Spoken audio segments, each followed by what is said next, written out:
What is going on, comic fam? It's your boy, the Bearded Comic Bro, and I am joined by comic creator Alyson Shelton. Welcome to the show. Thank you so much. I'm happy to be here. I am excited. We got connected. If you guys have been following this, my podcast or YouTube channel or whatever, I had Carla on my show about a month ago, and we got connected through her. So I'm excited to talk to you about comics. So I'm excited to talk to you too. I appreciate Carla for connecting us. She's such a generous and just lovely person and talented comic book creator. yes, she is. Although, as I just got to check out your comic, you are pretty freaking talented yourself here. Thank you. And we're going to talk about your comic here in just a second that you have on Kickstarter. But before we do that, I want to just kind of know, how did you get into comics? Like, have you as a fan? Comics? Yeah, as a fan. Like, are you a fan? Or are you just? I am a fan. Yes, I'm definitely a fan. I became a fan. My husband. I can totally credit my husband. We started dating over 20 years ago, and he's been into comics his whole life, and he was like, you should check them out, and I was like, no, those aren't for me, they aren't for girls, they aren't for whatever everyone says. And then I read Why the Last Man and Alias. Those were like the two books that got me into comics, and it's been awesome watching how Jessica Jones has become like a huge figure in pop culture, but at that time she was no one. And so Alias, and then Why the Last Man, which I'm very excited for the TV show. And I'm a Brian K. Vaughan fan. So those were the two that got me into it. And I still read comics and have this whole time. So it's a very singular form. There's certain stories that are best told this way. And I like the readers that we get to fill in what's between the panels. Like I like that about reading books, and I like that about comics, that we get to bring ourselves to the storytelling. Yeah, that's so true. And I love that you brought up Why the Last Man, because I saw the teaser and I'm excited. I know. And because they've had so many like false starts with it, like it's like, oh, it's gonna happen. It's not. It's gonna happen. And I think I love it, but I think it's hard to do right. So I can see why it wasn't like an immediate thing that happened. So I hope and believe that it's going to be right. So I'm excited to see that and the world. And I had to ask though, did you just kind of randomly pick up Why the Last Man, or was that suggested for you as like, oh, if you're trying to get into my husband was reading it and was like, I think you'll like this. It's about like women mostly. I mean, there's a guy obviously, but and I think up to that point I just sort of felt like I liked Wonder Woman obviously growing up, and thought she was great, but the comic books I think are a little difficult to access, not now with Wonder Woman, but back then, and you can get in the weeds pretty quickly with the mascara and all that. It's just like, oh god, I can't get into this. So he was like, try this, like there are things besides superheroes. Right. Because I wasn't really even that aware of comics beyond superheroes at that point. So he was like, try this. And he liked Brian Michael Bendis a lot. So he's like, he's great at dialogue because we met in film school. So I was like, you just read it for the dialogue. Like, don't even worry about the story. And so he knows what I like, and he's smart. So I just had to ask because my wife also hasn't been in the, and like because of this, she's around comics more. She still hasn't read, and Why the Last Man was one that was someone suggested as like should be her first comic to read. So I think it's very accessible in the storytelling. He's so good at storytelling. Yeah. So you got into liking comic books. You started reading. What got you into saying, hey, I want to create a comic? Has writing always been a thing that you've loved, or how did you make that idea go, I want to make a comic? Writing has been a thing, for sure. Like I said, we met in film school, my husband and I. So I was writing back then, and I actually wrote a screenplay sort of set in this world back then. Different character. She shows up in issue 2. But then I took some time off when we had kids. I was just feeling really burnt out from the business and everything. And I came back to it, and I revisited this world because I've always felt a real affinity for it, and told it from the perspective of the mother and not the child, not surprisingly. And after I wrote the screenplay, my husband was like, yeah, this would make such a great comic book, you know? And I was like, it would. I can't do that. Like, I can't even conceptualize how to do that. And then Jessica, who's now my business partner and has been my friend this whole time and works in television and has worked on comic book adaptations, read it and was like, oh, this should be a comic book. And I said, you're right, it should. I don't know how to do that. And I don't have the bandwidth to do it by myself. Like, I can't. And so she really was the gas. Like, she's like, let's do this. Let's find an artist. She knows some people in the business. So it was like, okay, how do we do this? You know, she first like asked them like, how do we make a comic book? And they were like, oh man, you know, if you knew how many people come to me and say they have a great comic book idea, like I'd be rich. But we actually did it. They told us how to do it and we did it. So that's the difference. But she was really the catalyst for getting me to do it. That's so cool. So you've already kind of mentioned the book, so we'll talk about REBURN because I want to talk about. I also want to talk about the creative team on it because you have a great creative team. But before we get into that though, what is this comic that this world you've created? If people haven't hopped on the first Kickstarter, because you're on issue 2 here with this one, what is REBURN? What is this world you've created? It's a post-apocalyptic world that happens after some like cataclysmic floods. So it sort of shifts the world order, and these little like fiefdoms popped up. And right now, our story is taking place in the Unity, which is sort of this cult-like utopian place. And our main character, May, helped form it, but then sort of disappeared. So we pick up when we find her.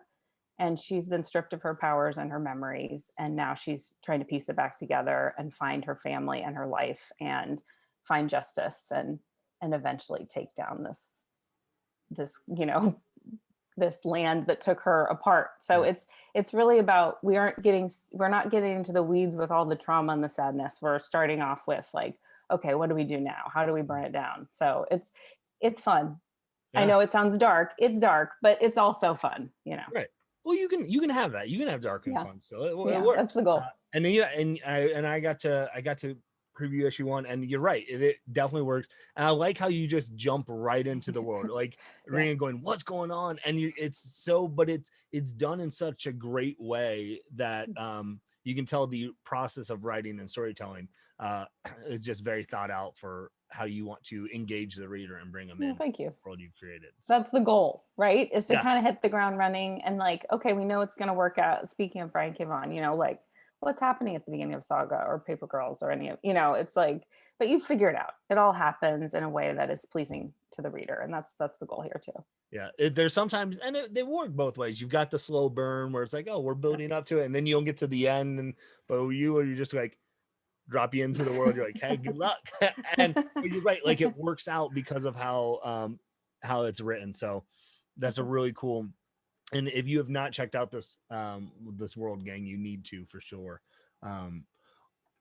So you said your partner that you were collaborating with this on Jessica. Kind of helped. Yeah. Say the name again. Jessica. That's right. Kind of helped you. Correct me if I'm wrong, but this is a all-female creative team on this book, right? It is. How did this creative team process and come together? Right? You got, obviously you and Jessica started like, how did you guys piece together this creative team? Because I think that's super cool. It came together really organically, which was nice. We were looking at artists and we actually our advice that was given us was just reach out to people cold, which we were like, no way, people aren't going to email us back. Like, because we're both coming from television film where that's not happening. You're randomly emailing people, they're not emailing you back. So we emailed artists and, there were men on the list, but we heard back from and spoke with Elise, and I'm a fan of hers because I had read Maneaters, and I just think she's incredibly talented. And from the first conversation, it was like, oh, she's the match. And then once we had that, it was like, oh, let's stick with women. Like if we can, obviously it's not like it doesn't have to be, but this is a cool thing and it feels unique. And it was apparent too, talking to Elise, like, oh, we have this synergy, this way of seeing things. And And it was important to me that May, the main character, like, of course she's gorgeous and all these, but she's also grounded in reality. Like, she looks like someone who could actually do the things she does, and, Yeah. has had some kids. And so all of that was important to me, because I think all of that is beautiful and sexy, and we should see Yeah. more of it. So this is our chance. So we went for it. I I love it. Yeah, I think the idea of having, you have almost realistic characters in a more Mhm. fantasy world of like, Mhm. and I think that's a brilliant idea, because that's what we relate to, right? Like Mhm. we gravitate towards things that we can relate to, and and I think that's true in comic books too. And I think that's the more we can see some of those characters designed like that, I think that's awesome. Yeah, and I just from her, going back and forth about characters, all the whole creative process has been such a joy to me because I am not artistic in that way. So as she's sending me things, it was just like, I don't know if you're a writer too, but like having something be in your head and then Yeah. someone is reading it and they're getting the same thing. I mean, it's magic. It's like, oh great, you didn't come up with some totally opposite thing of what I was thinking. I mean, it's it's very gratifying. It's Yeah. magic, especially during COVID. It was magic. Oh, Like, it was so nice to have something to look forward to. I bet. Yeah, I'm definitely not a writer, but I've gotten to do enough interviews with the writers to Mhm, understand when you have that process and where you gel and where it's like, oh, I said this and I didn't even have to tell you that this is what I was mhm, thinking about and this is mhm, exactly what I wanted. mhm. That it's a cool connection.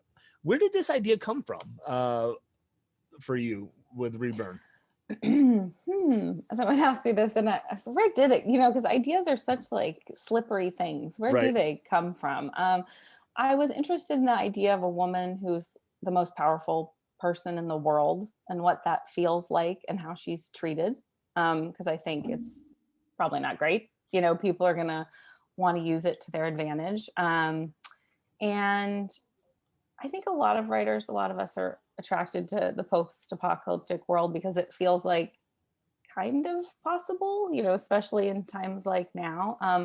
But it also gives us the freedom to explore like superpowers and, visuals that are really fascinating, fights. Like, hopefully, in the world we live in, people aren't getting in fights and pulling weapons on each other on the regular. But we want to see that in a comic book, unless we're there just for the chatting, like Right. so. Um, and I'm just really interested in, like, even when we do have power or access or money or privilege, what do we do with our trauma and our challenges? They do still affect us, and I think that oftentimes, you know I try as a storyteller to talk about real things in a way that is compelling. Yeah. And dealing with trauma is something that I think about because it's something I've had to deal with a lot in my life. So how do we talk about it and explore it without it just being like, okay, now I need to go get a tissue, and just curl up in a ball. Right. Um, so hopefully that's part of it too. So I sort of pile lots of things that I'm interested in into one idea. I just try to get as many things in this salad idea as possible, and like until it can't hold anymore in the bowl. That's really what I'm trying to do. And Yeah. so it's hard to think of how because it comes from so many different places. I'll just be walking and thinking, oh, I'd love, like, I want a sword fight, or I want a bar fight, or how do I make that happen? And I want this relationship because that's important to me too, Yeah. for characters to have love in their life and to be fighting for that, because that is something that's motivated me a lot in my life. How do I get what seems like love? How do I get that in my life? So things that intrigue me and are interesting to me, and then hopefully in a way that keeps people turning the pages. Yeah. Well, I think it's so unique too because the writing process is different for everyone, right? Like For sure. some of them like, oh, I have an idea and I have to let it marinate for 3 years, or and some are like, hodgepodge of things. Others, I had Tony Fleece on a couple months ago, the writer of Stray Dogs, and Mhm. he mentioned on his he saw an episode of Bates Motel and the guy's holding a dog, and he's like, how did that happen? Like, because he had just walked out of the room. He's like, oh, cool. Like, that'd be really cool to have a serial killer with pet. You know, like, so like, so there are moments like that, but I love just hearing that process, because, you know, it's so unique for everyone. And like, I love the hodgepodge of like, almost like, I want this idea. How can I incorporate it into a world that I've created? And so it's almost a beautiful, like you said, merging of just all your ideas. So you're like, okay, this is it. Yeah. I mean, because I really do like try to have there be as many different elements as possible, because that's where the surprise and the like, and the Easter eggs and all of that, because I really do like, the most satisfying comics for me are ones that feel like a puzzle. That's as a reader. Yeah. So I try to write things that I would want to read or watch, because that's, you know, they bring me joy along the way. And if no one else reads it, at least I liked it. Right. Well, at least you have that, right? Like, that's a lot of people. That's how you should. I think that's how you should create. You know, I'm not a writer, but people ask how you do YouTube channel. I'm like, well, I try to create videos and content that I'd want to watch. Like, and if I wouldn't, I wouldn't want to create it. So it makes sense. That idea makes sense a lot, for sure. So let's talk your Kickstarter though, because we're in the midst of Kickstarter right now, right? It's live as we're talking. Live. When does it end? August 12th, I think, at 9 a.m. So let's say August 11th. Okay. You know? So I mean, yeah, because don't cut it so close. Yeah. Plus that counter on the Kickstarter always confuses me just a little bit. So what if someone wants to come and, you know, they're hearing this interview, and the links to the Kickstarter are in the description of this video below. But what are some like, are there tiers that you're really excited about, or rewards that you guys have? Well, I think the catch up tier is a great tier if you're new, and we have all different because we have variant covers. We had one variant cover on the first issue. Molly Mendoza is the artist, and she's wonderful. And she also did a variant for this campaign for issue 2. And then we have a variant by Hillary Jenkins, who also colored issue 2, and she paints. She's a painter, so her process is pretty incredible. She did a Poppy variant cover, and Poppy is a character inspired by Laura Vandervoort, who was Supergirl on Smallville. So people like that tier, you know, that's one people are into, and Laura signs them. So there's also a tier with that. Sorry, those are 2 separate tiers. Yeah. And Laura is in issue 2. Poppy, the character inspired by Laura, is in issue 2. My brain, it's like a lot of, because then we're doing another in issue 3, my friend Anjali Bhamani, who's the voice of Symmetra on Overwatch and Apex on Legends. Oh no, Rampart. Rampart on Apex Legends, right? Okay, so she also has a character inspired by her. So it's like we're trying, because Kickstarter is just such a jungle. Like there's just so much content on there, great content, and we are not famous creators, so we don't have that thing happening.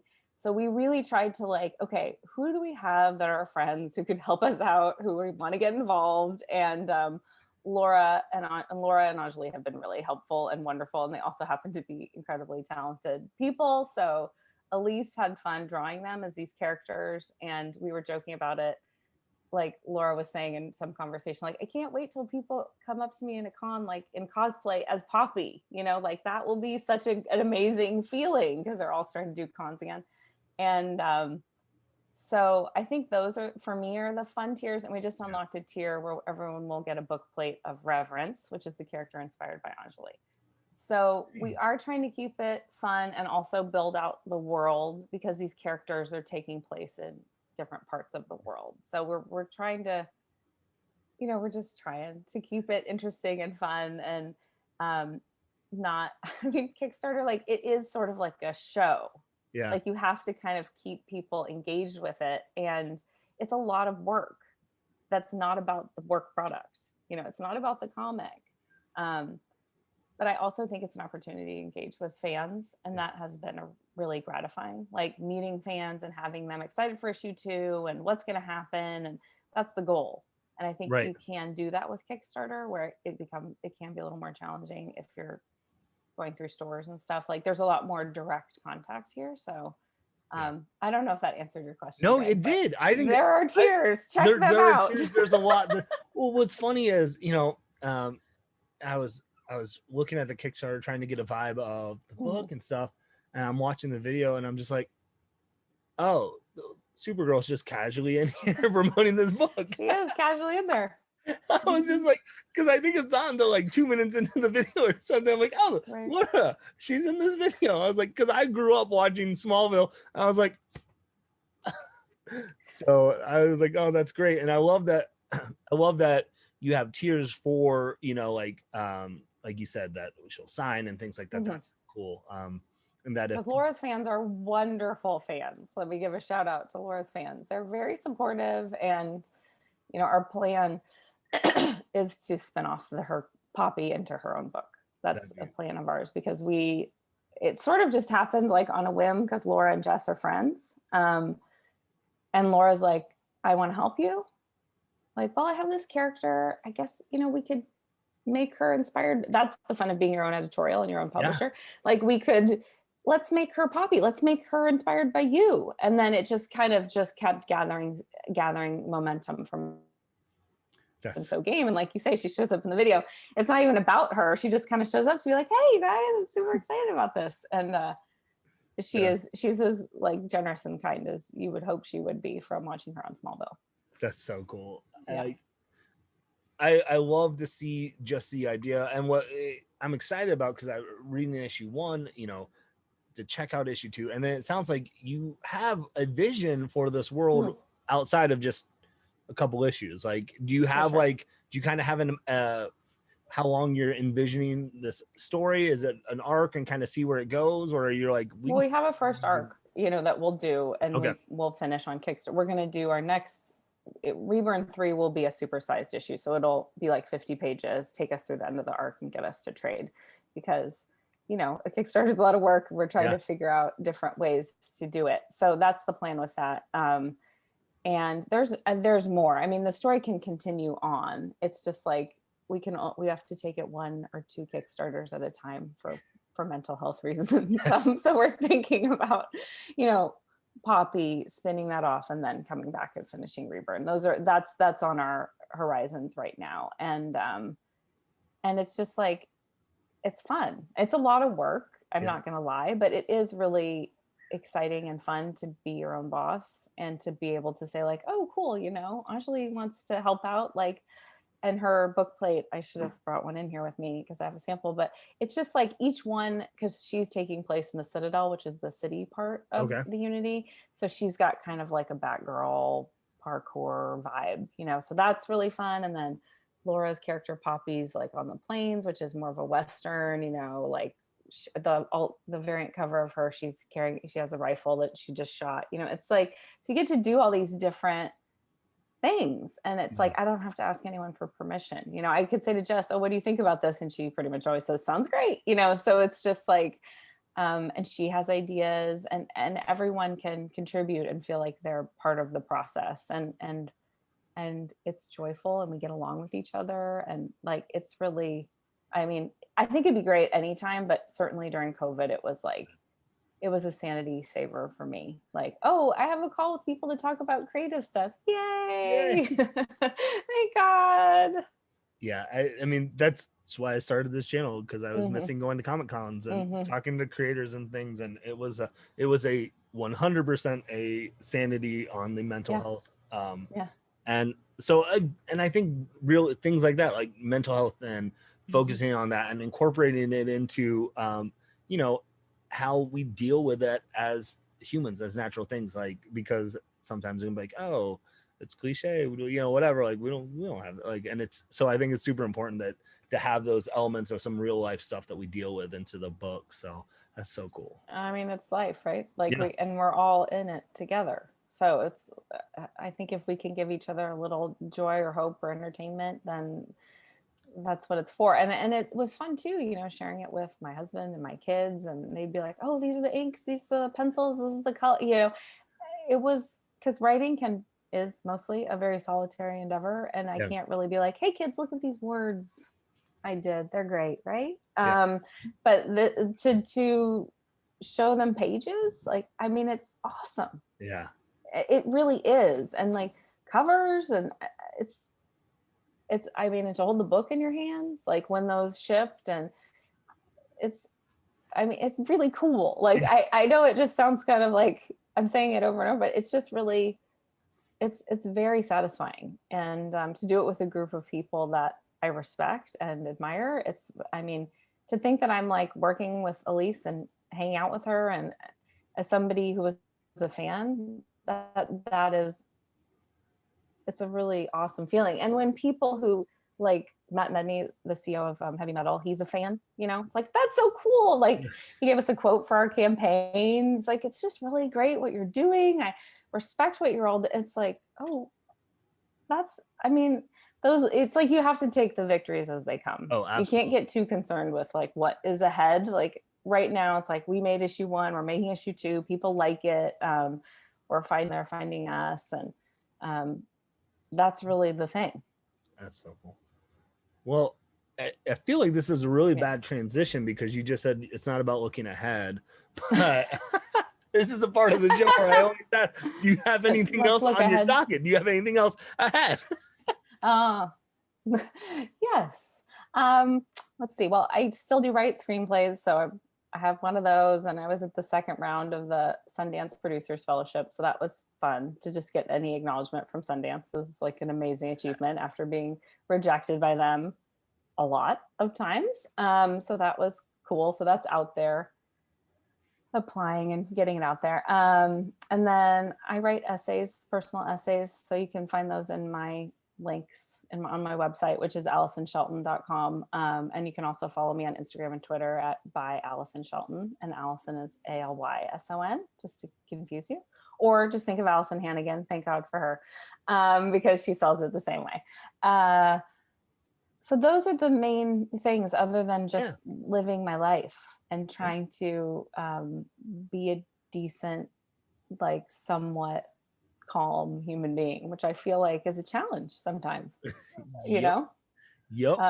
So that takes up some of my day, and be, you know, in a marriage and a family, and especially with COVID, you know, like kids didn't go to school. And then, and juggling all of that. They were here. They're here. Hey. And it's a great, I love them and they're wonderful. You know, it was a big transition to be like, oh, you guys are here.